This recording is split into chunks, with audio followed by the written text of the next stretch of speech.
నమస్తే మిత్రులారా, నేను మీ శ్రీనివాస్ చౌహాన్ అడ్వకేట్.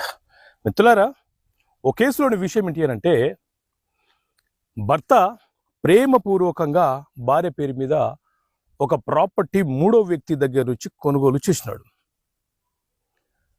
భార్యకు భర్తకు మధ్య కొంత డిస్ప్యూట్ వచ్చిన తర్వాత భార్య ఏం చేసింది అంటే, తల్లిగారింటికి వెళ్ళిపోయి ఆ ప్రాపర్టీని మూడో వ్యక్తికి అమ్మివేసింది.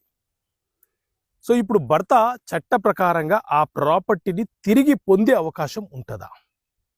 సో మిత్రులారా, మన దేశంలో ఉన్న ట్రాన్స్ఫర్ ఆఫ్ ప్రాపర్టీ యాక్ట్, ఆస్తి బదలాయింపుల చట్టం, అలాగే రిజిస్ట్రేషన్ యాక్ట్ 1908 అనే చట్టం ప్రకారంగా ఎప్పుడైనా సరే ఏదైనా ఒక ప్రాపర్టీ ఒక వ్యక్తి, ఒక మహిళ కావచ్చు, ఒక పురుషుడు కావచ్చు, మూడో వ్యక్తి వద్ద నుంచి వారు కొనుగోలు చేసినట్లు వారి పేరు మీద రిజిస్ట్రేషన్ అయి ఉంటే